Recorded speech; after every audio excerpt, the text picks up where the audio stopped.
So another thing I want to say about my approach, which has made me a little bit outside the conversation that Everett's uh, is has been creating around these skeptical dilemmas, because I don't really accept the assumptions that make these dilemmas. To me, I decided that the answer to this is to become skeptical and then create whatever system we can with the limits that have appeared to be the case, the skeptical limits of knowledge. So I described one just in a recent video, which is basically that I've redefined existence in such a way that these questions all have a different tone for me. But another thing is that I believe in an embodied mind. This is in a way chronologically more primary for me than the belief in existence. I didn't come up with this definition for existence that I have first and then draw conclusions from it. No, I had this natural philosophy, and it led me to realize that I needed a better definition for existence. So a more primary thing is that I believe that we have an embodied mind. Our mind is a body. It's a biological machine. I won't call it a computer because it's not like computers. Computers are like the human mind, but it doesn't work the other way. The computer is an invention trying to mimic what reasoning we could mimic in that sort of way.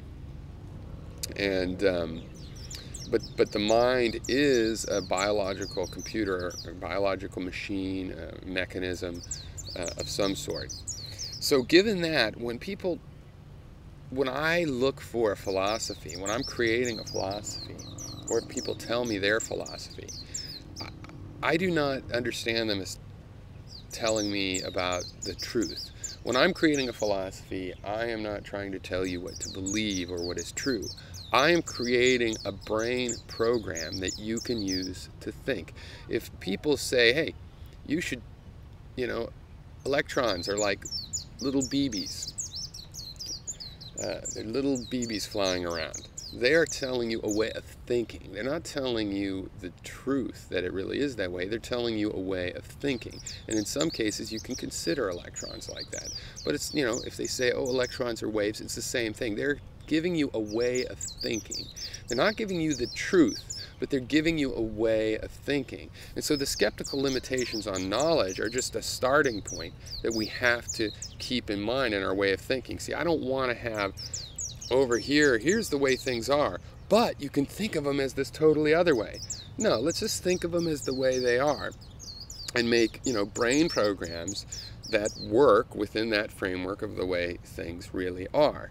And so, there's kind of a presumption there that of course it works out. Of course there's ways to know things. No, there's not ways to know things in this traditional idea of truth and proof and rational thought, because that's incoherent. But we're living creatures, and in reality, we do know things. And the question then becomes of, well, how does that work? And the question also becomes, what ways of thinking about knowledge are useful?